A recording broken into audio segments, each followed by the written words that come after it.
Welcome to the Pride Podcast. From sports To teachers, to student life, we want to hear from you. I'm your host, Meah. And I'm your host, Kai, and today we have a special guest. One of our beloved history teachers. Drum roll, please. Mr. Jobe! Thank you, Mr. Jobe. We appreciate you for being here today. Of course, thanks for having me.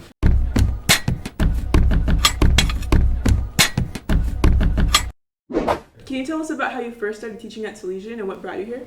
I was in San Diego. I was long-term, short-term sub for the district and working at a gym, coaching college basketball. And Salesian had a fairly high number of teachers leave the year before. And they found out that I was in a credential program.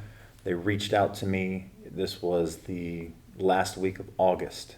And they asked me if I was able to start. I was happy because now I have the opportunity to get a job where there were no jobs in the San Diego Unified District. The problem was the principal at the time, Mr. Chambers, asked me if I could start the next day. And I was like, no, I actually don't think I can start the next day as it's 7 o'clock and I'm in San Diego right now. So he understood. I said, I also have to talk to my wife. And then he said, well, can you start Monday? And I said, I'll call you back. And I was talking to my wife about it. She was in a job she didn't really like. And so she said, yeah, let's do it. And the rest is history. Mm-hmm. And what year was this? 2008. Wow. It's the year we were born. Mm-hmm. Just throw that in there. Is that a flex or just trying to ride under the bus there for old people? Okay. All right, our next question is, what is your favorite subject to teach? And can you also list the subjects that you do teach at Salesian? I teach world history and psychology. Favorites, they're so different. I have psychology, and the levels within psychology are different. So some of my students in my psychology class are just there because they think that it's going to be fun hanging out with me. Some of the kids are in there because they genuinely want to learn the subject. And then some of the kids are just kind of, I'm here because this fit my schedule and you seemed cool as a history teacher. So that environment is way different. So anybody who's taking my history class, anyone who's taking my psychology class, they frequently comment about how different the class is. History is a core class, so it's one of those that goes on your college transcript. I view it as extremely important for the writing process and understanding how to grow as a student. And so I am definitely different with that class. I try to still do a lot of discussion, a lot of lecture, a lot of different activities for us to learn, but the focus for me has to be academic development. So writing is extremely important in that class. We spend a lot of time doing that, whereas in psychology, the writing is different. There's no research paper in psychology. There's no time for us to be like, hey, we're going to do this evidence-based write and we're going to teach you how to do that. No, it's reflection. It's interacting with an article that I give them, and then we have a discussion on it, and then they give an observation about or an application in life about the topic that we're discussing. Mm-hmm. You asked me which my favorite one was. Psychology is my baby. When they brought me up here in 2008, they said you're going to teach psychology, and which is cool because I had 8 or 9 classes in college and I love the subject. And then I asked, hey, is there a course outline? And the vice principal at the time, Miss Mary Lou Flannery, gave me a psychology book and said, there you go. And so my first class hated me, absolutely hated me. I taught it as though it was a college psych class. There were outlines and tests and papers, and it was super academic. And they told the next class about it. And so my numbers started dwindling, and they came to me and said, hey, you might want to make it a little easier. And I was like, I don't really like that. But what they were saying is you have to learn how to teach the class. And so from that point, I built the class to kind of the structure that it is now.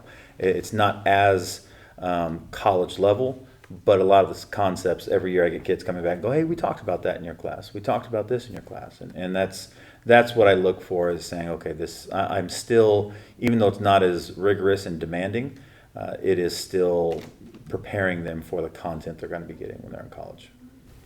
That's interesting. So speaking of classroom environments, what's your opinion on the use of AI in classrooms and by students? I guess I would have to say in what way, because AI can be used in a number of ways. I use AI to I'm going to make fun of my daughter, and so I ask, Grok or Chat GPT or Gemini or whatever to produce a video or to produce a picture, and I start editing the picture and I troll them in our family group text, right?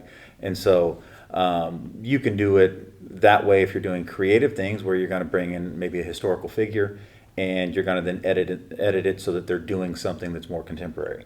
And that's pretty ironic and funny if you see, King Louis XIV hitting a gritty or something, right? Like that's fun and engaging.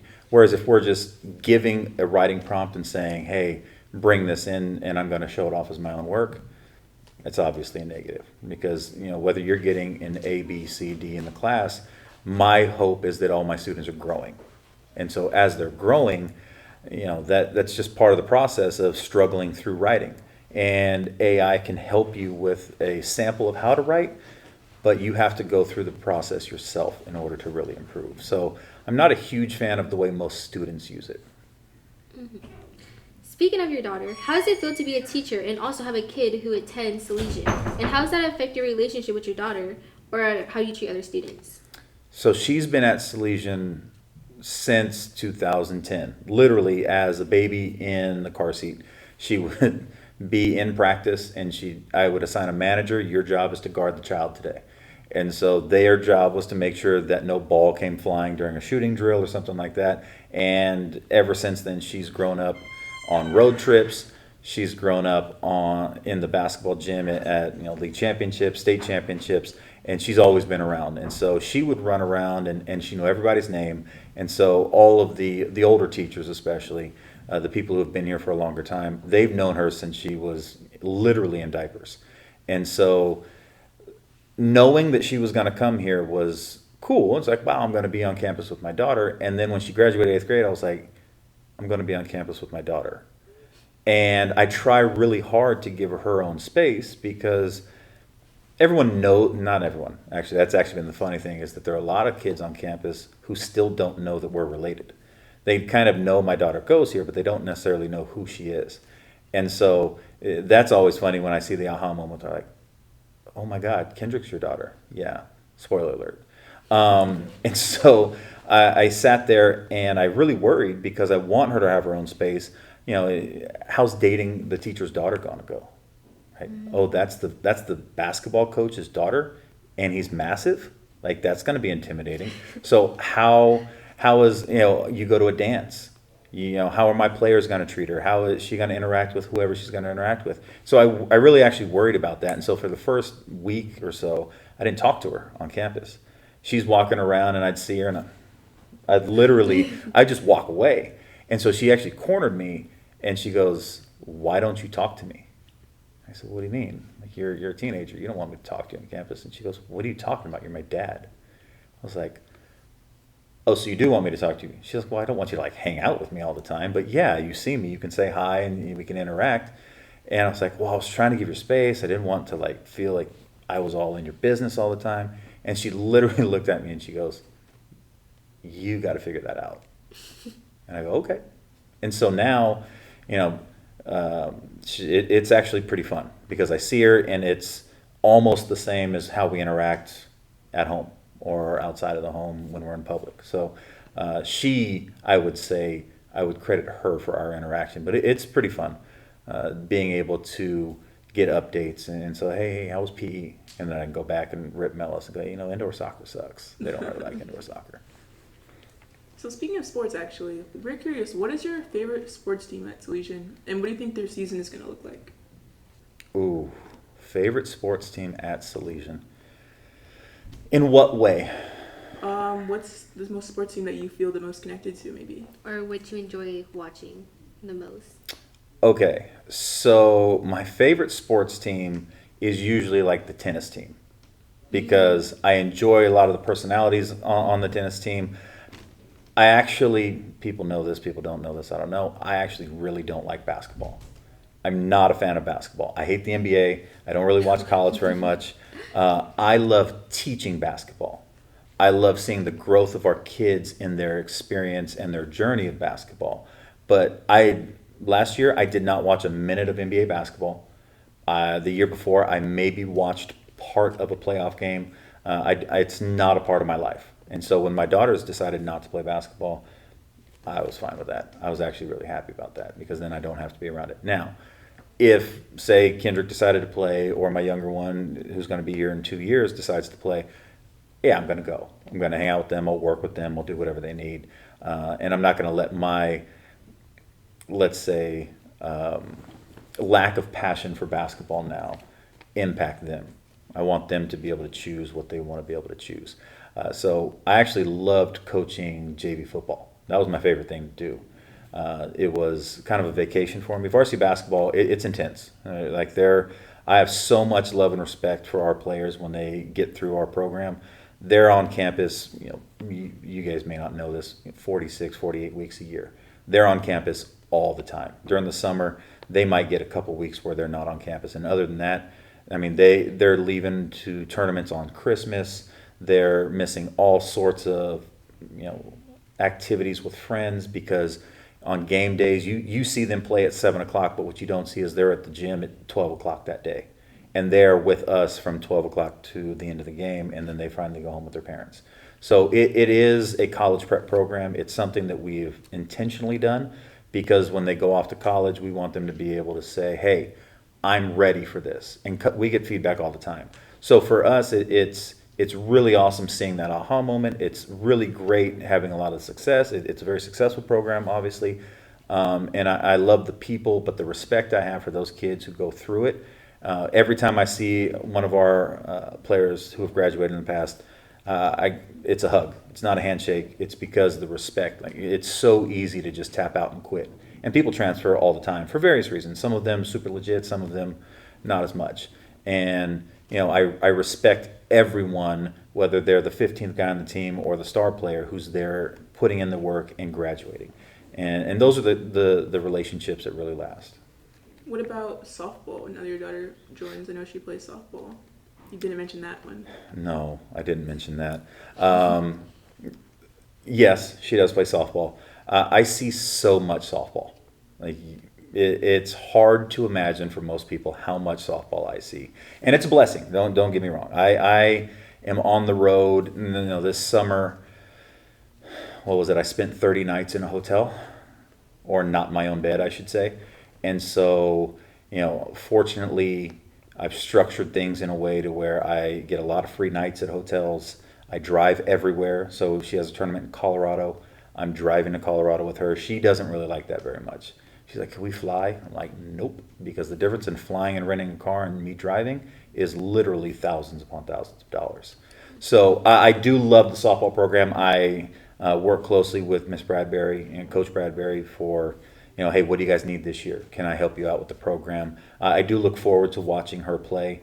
It is a very different product, and it's going to be an adjustment. So any girls that have played before, they watch high school softball and they're like, oh, this is different. Because, there are half the kids, I'm blown away, by the way, with what Coach Bradbury does. Half the kids every year have never played. And so she's finding kids and she's like, hey, this person can catch the ball. I'm going to put her at first base. And then by the end of the year, they're actually pretty good little players. And so I enjoy watching it. But yeah, I would say that it is, because of my child, going to be the number one sport that I'll be a fan of. But in general, yeah, tennis, usually I like those kids. And then JV football when I was coaching, is I would still circle back to those. If not a teacher, what other professions were you considering? I was going to be a veterinarian. A veterinarian? Yeah, I love animals. What's your favorite animal? Okay, we're talking big game animals, we're talking domesticated animals. So Right. I love dogs. Mm-hmm. I'm a huge fan of dolphins. I'm a huge fan of big cats, right? I just love being around animals. I think animals and kids are going to give you the most genuine feedback, right? You're around a teenager, I say something, I can see on your face if that's a funny thing or an awful thing or whatever, and it's just like, ooh, right? Whereas adults, we're a little better at hiding some of that. We're a little more guarded. So yeah, I realized even when I was going through the college process for basketball, when I was finalizing where I was going to go to the 4-year, I was like, hey, who has a veterinary science program? And then I realized it was going to take me years. I said, nah, I'm good. I don't want to do that. And then, of course, I go in continuing education, and I've got to get a master's and all that for this. And it's not the same as veterinary science, but it was that or firefighting. I have a lot of, That's good. like, both my godfathers were involved in firefighting. My mother did a lot of work with the Pinole and Hercules fire departments as far as the interview process. So I thought long and hard about that, but I wanted to be a coach. I wanted to have my own basketball program. Had I known what I know now, I would have just gone into firefighting because I just would have, right? I no longer want to have my own basketball program. I don't want to have my own football program. I love coaching. I love seeing the growth, but I don't want to be Mellis. This is slightly different to change the direction. But I'm curious, what are your top 5 biggest pet peeves? That's easy for number one. Rude people, just in general, right? People who chew loudly. And I don't mean like you're eating peanut brittle and I can hear it. That makes sense. You're eating something hard, great. But if I can hear you like chomping on bread or you're smacking, like that's hard to do. Like step your game up a little bit. That's just not okay.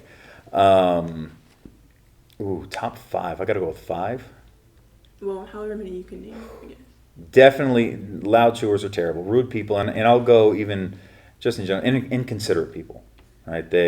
People who don't hold the door for people, like that drives me nuts. There's no reason if I'm walking through a door that I should close it and make you open the door. It's just, and you see me. You don't see me. You can't say you don't see me. You do. People who drive slowly in the fast lane. That drives me nuts. You're driving 60 miles an hour and you're in the third lane. No, go away. Get over. You see a mile of cars behind you, you have to get over. Have some awareness in your life. People who throw trash on the ground just out of the car. So I see it too many times, but they have a bag, they went to Wendy's or wherever, and all of a sudden I see this bag fly out of the car. That drives me nuts. What do you think about spitters, people who spit on the ground? Find a bush, right? Like I obviously we've not all, but many of us have done that. Try to find grass, try and find a bush, find a trash can.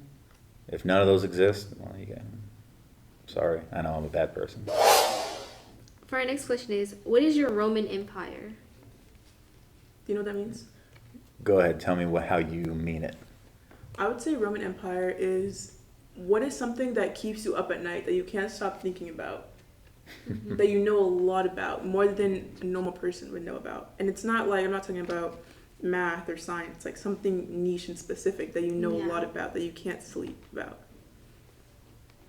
Wow. So a topic that I'm frequently thinking about that forces me to lose sleep. So I don't really lose sleep frequently. Well, hypothetical sleep loss. So I sleep just fine. And this is going to sound bad. I love all my students. I care for my students. I listen to their problems, but their problems stay at school, right? So I can't say that people's problems. Now, I will say, if my close friends are having issues, that might be something that stays up at night or keeps me up at night. But I would actually say the biggest thing that I worry about just in life, and it's not necessarily that it's a constant worry, but I think about it frequently, is how do I leave my kids? So when I leave the earth at whatever point that is, whether that's yesterday or 50 years from now, I don't know. How are my kids set up? Are they prepared to actually meet the challenges of life? And if it's 50 years from now, they've met the challenges of life, or they haven't, and I've failed or succeeded at that point. So I'll have an answer. But in the event that they get to 23, do they know how to do certain things? And that's actually the cool thing. So when as we talked about, my daughter plays softball, I drive to Elk Grove every Wednesday. And so every Wednesday I'm in the car with her for 3+ hours, which may sound like torture for someone. It may not. So sometimes we don't listen to anything and we just talk the whole time. So little things like, hey, you need to make sure you have money anytime you go on a date. Never assume that anyone's going to pay for anything for you. You need to have a way home. You need to have communication, a backup plan, a contingency. If you're with someone you don't get the right vibe, maybe even not even going with them. Things like if you were to have your friends come over to the house to pick you up to go somewhere. So you guys had Halloween, right? You guys go trick-or-treating? Yeah. Okay, of course, right? We were looking for you this Halloween. Oh also. God, where were you guys? We saw you last Halloween. In Elsa Bronson. We were in Elsa Bronson. That's where you guys went? Yeah. So my youngest daughter, she's 12. She had to switch it up.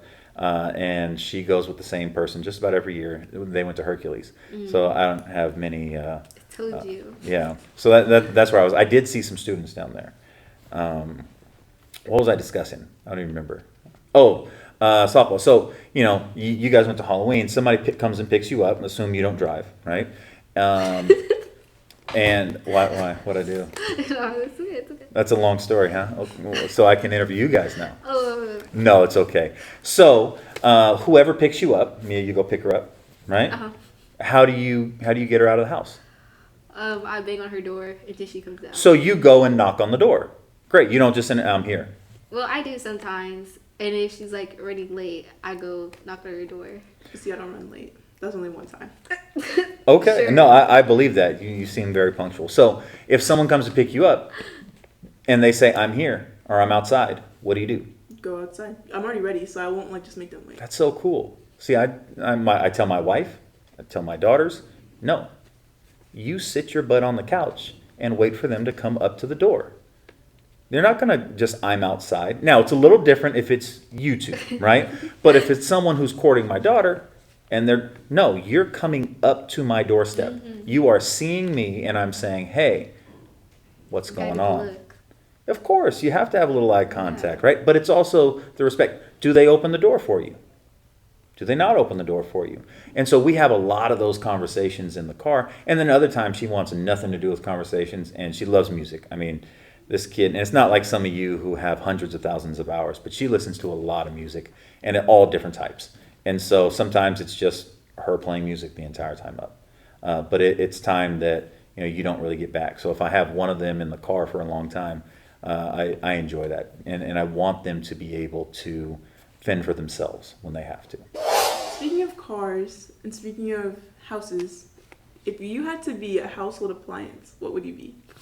If I had to be a household appliance, I would say,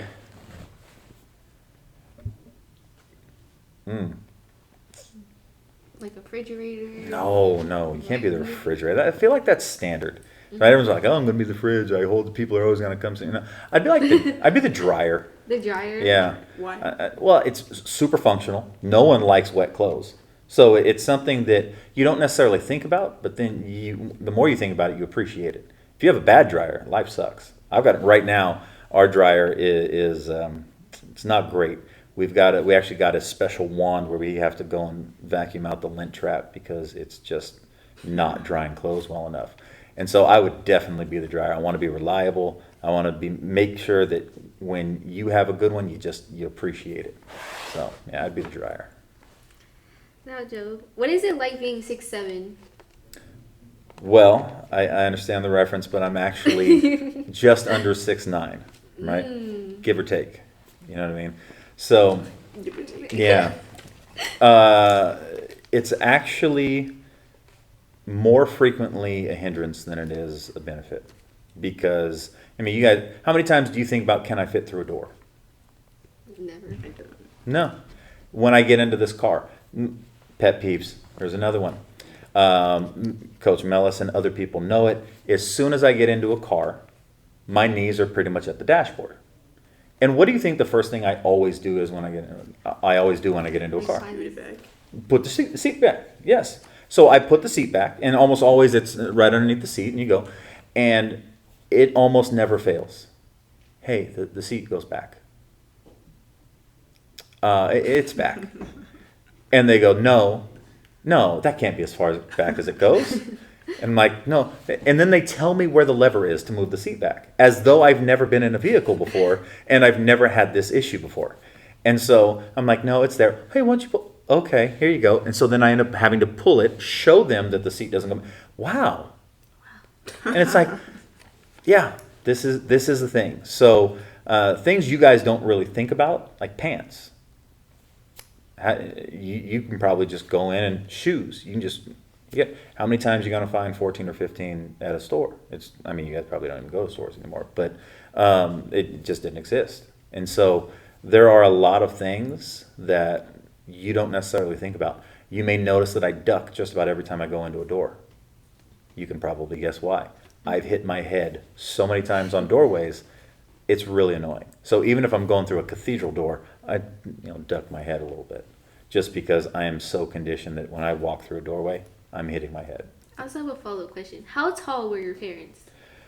My mother was about 5'2". Wait a minute. The math is not adding up. It's not mathing. It's not mathing. No. Okay, how tall is your dad? My dad's about 6'2", maybe 6'3" on the best day of his life. And your grandparents, maybe? The tallest before my dad was about 5'10", 5'11". Now, I don't know everybody in ancient past, but anyone that I'm aware of that lived, nobody was taller than 5'10" or 5'11". My brother's about 6'4". So I'm an anomaly. yeah, you're like a medical anomaly. Yes. I am curious, how, like, Genetic freak. what was your growth pattern like? Like, at 15, how tall were you? So I entered high school at about 6 feet tall. As a freshman? That's crazy. Yeah, and then as a sophomore, I was about 6'4". And then I graduated from Salesian about 6'6", just under 6'7". And then I grew steadily, quarter inch, half inch every year until I was about 22. So I actually grew slightly after I finished playing college basketball. When you were in elementary school, were you always taller than other kids? Well, yes. And I'll never forget, I had a short teacher in third grade, Miss Jetter. She was awesome. But she was about 5 feet tall, maybe 5'1". And I was about 5'2". And so it was... In third grade? Yeah. So I was pretty tall in third grade. I was pretty tall. Yeah, I was taller than my teacher. I actually was an altar server at St. Joseph's in Pinole, and they actually stopped having me altar serve because the priest was so irritated that I was taller than him. So it started by putting me a step down, and then ultimately they just stopped scheduling me. That's crazy. Yeah. I still can't get over how tall your parents are compared to you. Like, yeah, so that was always fun because I like to have fun with people, as you guys may know. I like to joke around. My mother, I stopped being scared of her very early on, right? Like, she used to make a joke that she had the strength of 40 fierce butterflies. And I'm like, yeah, that's about right. She was not overly athletic. I think I played catch with her one time when I was a kid, and she ended up with like tendonitis in her elbow or something. Like, it was terrible. Like, you're not very athletic at all. My dad wasn't very athletic, so my brother and I are anomalous. But she would get mad at me, she'd yell at me, and I'd just put my arm on her shoulder. And so she's really serious. Yes, my wife tells everyone that I'm a troll. So I am a troll, and I do like to rage bait. There's no doubt about it.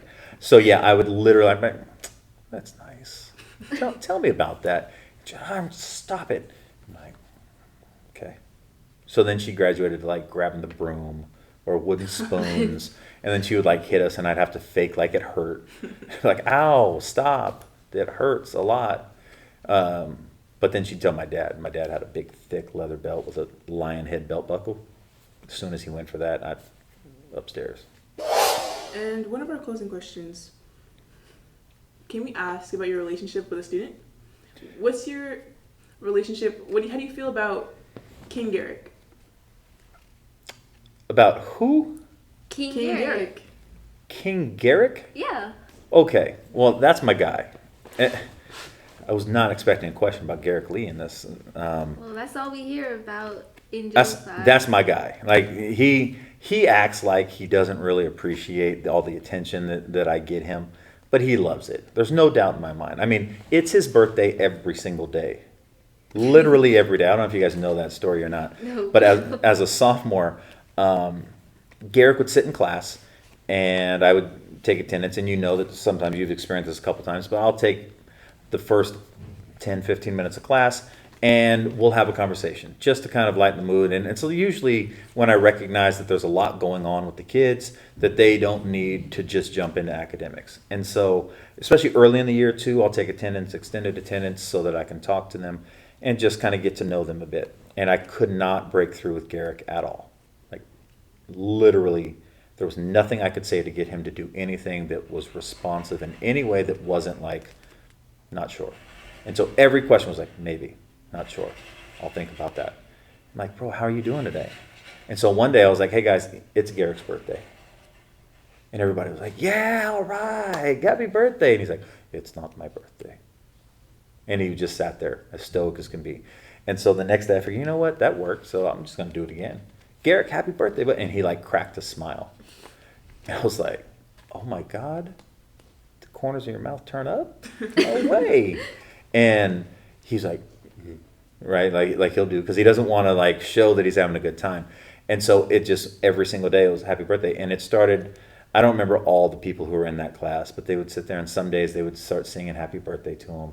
They would stand up and clap when he'd come into class. And so he would get like a little uncomfortable with the attention, because he's a kid who doesn't really want a lot of attention. And so on his birthday, we actually, I want to say it was block 3. It was block 3. I won't say when his birthday is. I actually know when his birthday is. On his birthday, we devised a plan that we were thinking about, and I told him I would help fund it. We should get shirts that said happy birthday. And so all my block 3 would wear it, and we tried to get him to tell us kind of what favorite dessert he would want or something like that, and he would not. He absolutely not. So I said, okay, we're going to have a flex day, and it's devoted just to Garrick's birthday. And I think he thought I was kidding. I said, oh, we were going to bring cupcakes, and we're going to watch a movie and whatever. And so I actually put it up as flex, and I brought cupcakes in. And he was like, it's like, well, you didn't say what you wanted, and you wouldn't give us anything, so you want chocolate or vanilla. He eventually took a cupcake, which is great, and we watched Pacific Rim. He got to choose Pacific Rim during the flex. Mm-hmm. And so I will still, when I see him, I'll go, hey, Garrick, happy birthday. And he's still just, like the first day, it's not my birthday. My birthday is, and he says, and I'm like, okay, cool. I'm glad your birthday was great. Hey, did you have a great birthday weekend? And he's like, oh. So yeah, that's my guy. He doesn't necessarily know it, but yeah, we're besties. Now for our closing question is, if you can give your students one piece of advice, what would it be? Fail. Fail. Absolutely. One of my proudest moments this summer was watching my daughter play softball, daughters, because they were both in similar situations, and they failed. And, it's easy to be excited when you do something well, right? You get a big hit, you hit a big shot, you catch a touchdown pass, you get a big serve in, you get an A on a test. It's super easy to be excited about that. Everyone loves the excitement of success. But when you fail, it gives you an opportunity to really grow. And so watching my kids fail this summer and have to pick themselves up and have to fight to come back from this, whatever the problem was that they were failing at. In this case, it was softball, where there were a couple stretches where, the beginning of the summer didn't go very well, and then all of a sudden, the middle of the summer, she's on fire. And you can see like, okay, and then toward the end of the summer, she had some struggles again. And how do you come back from that? And, in a game like softball where hitting is so important, can you still be a great teammate? Can you still go out and field your position? Can you still go out and treat people with kindness and be a good human when things aren't necessarily going your way? And so when you can get a C on a test or a D on a test when you studied, well, maybe that sparks something in you to study differently. Maybe that means that you do need to grow in a specific way. Maybe you did the best you could, or maybe you didn't do the best you could, and this is the wake-up call you need for, okay, I need to put more time into my writing. I need to put more time into my reading. I had a kid last week, 2 weeks ago, who came up to me. He answered like every question in class. And I go up to him like, dude, what was that about? He goes, I read the book. I was like, no way. And he's like, yeah, I read. And I knew most of the answers. I'm like, yeah. And it made a heck of a lot more sense, huh? Well, that was after he's been sitting in class and he has no idea what's going on because he's done none of the prep work, right? So he's been failing in my class. And that's the moment, those are the moments that I really care about because there's genuine growth that's taking place. So I would say fail. Like that also means you're trying. In basketball, I tell them all the time, I try to give them permission to fail. Go make a mistake. Go work as hard as you possibly can and make the wrong decision. That's okay. Because just being safe isn't going to win you games. It's not going to win you a championship. You have to go out and try. You know, you have somebody that you really like, that you are interested in, and maybe you're going to talk to them and try to date them. If you just hope they come and talk to you, it's never going to happen. Now, that doesn't mean you just go out and talk to everybody in the world, but at times you do have to take the bull by the horns. You have to go out there and be assertive. And sometimes that's difficult because you're vulnerable to failure. And we don't like failing. We don't like admitting we're wrong. No one does. And the people who are willing to accept failure and accept that they're wrong, not necessarily accept like, hey, I'm a failure, but accept that this happened and now I move on from this, those people grow really quickly. Well, that concludes our question segment. We appreciate your insightful answers. And now it's time for our final segment. Game time! Oh, God. So, basically the game we have for you planned today is a bit of a geography game, I guess you could say, because you're a history teacher, and I didn't take your class, but I've heard about your map quizzes. Yeah. Are you going to pick some obscure place and hope that I can find it? No, Because I'm probably going to fail. It's pretty simple, actually. All we want you to do is go down the alphabet, like ABC, and name a country that starts with each letter. You guys ready? On your marks, get set, go. A. Azerbaijan. What?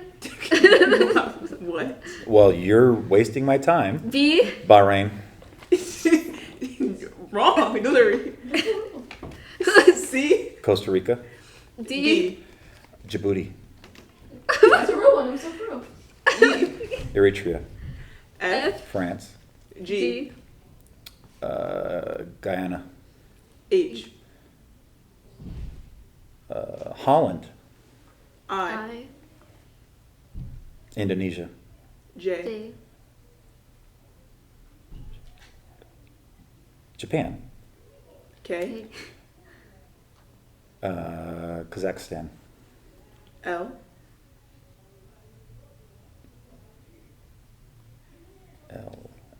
Libya. M. M. Why am I blanking on M? M. N. Yeah, no kidding. Crazy. Malaysia. N. N. Niger. O. O.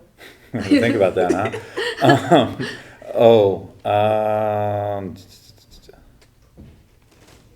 Oh. Awkward silence. Mm-hmm. Skip it. Okay, skip it. P. P. Paraguay. Q. Qatar. R. R. Not Rhodesia. Russia. S. S. Spain. T. Tanzania. U. Uganda. V. Vietnam. W. Wales. It's not a country. Is there W? It's not. Mm. Yes, it's W.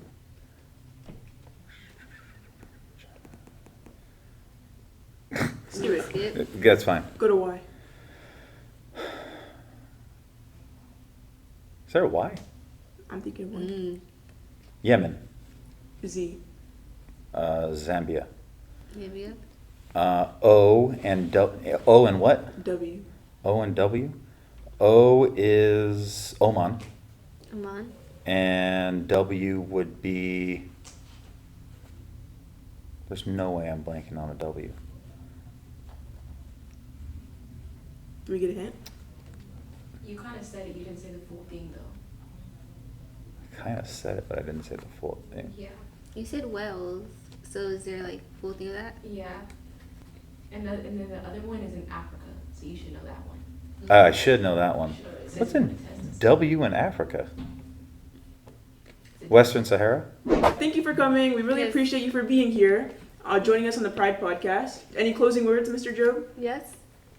I think we covered it. Okay. Okay. Then that's the. Let's give a round of applause for our guest, Mr. Jobe. And we want to thank our camera people for today. And Tune in for our next episode. yes, Bye. signing off for the Pride Podcast. Bye.